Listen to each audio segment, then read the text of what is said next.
Welcome to the Deep Dive. Today we're taking a fascinating plunge into Aldous Huxley's Brave New World.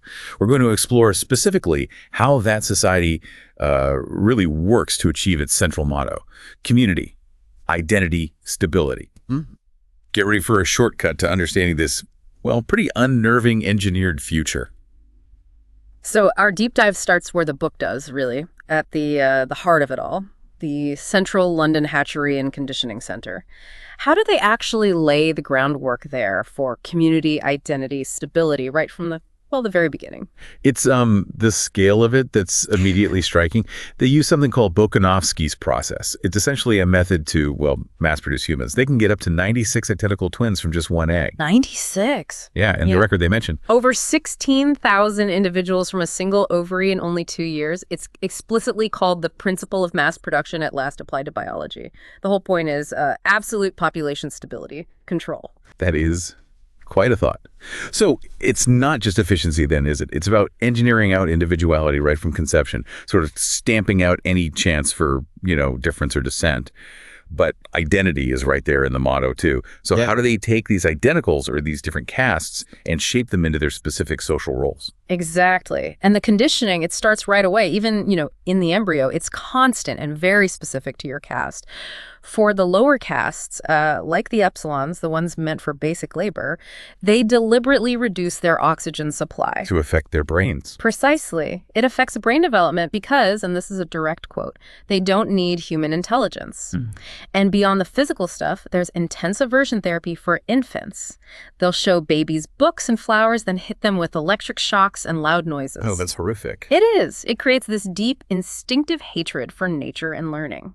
Why? Because, as the director figure explains it, a love of nature keeps no factories busy. Instead, they're conditioned to love complex country sports that need elaborate apparatus. So it drives consumption, keeps the economy going. Exactly. Everything ties back to stability in the economy. It's chilling how they engineer that instinctive hatred, turning people away from, well, basic human things, all for consumerism. Okay, so they've got the bodies and behaviors pretty much locked down, but what about thoughts? Feelings? How do they manage the inner world? Right. That's the next layer, isn't it? How do you ensure people are not just compliant, but actually happy with this setup? One key tool is hypnopedia, sleep teaching. Sleep teaching. Yeah. Moral slogans, social rules, they're just repeated thousands and thousands of times while children are asleep. Things like, everyone belongs to everyone else. They become absolute truths, just, absorbed without any rational thought. It's baked right in. Baked right in. And if any uncomfortable feelings do bubble up, any doubts or sadness, they're soma. Yes, soma, the wonder drug. The perfect drug, they call it. The assistant predestinator boasts, 1 cubic centimeter cures 10 gloomy sentiments. It offers a holiday from reality. It guarantees constant happiness, constant virtue, which really just means liking what you've got to do.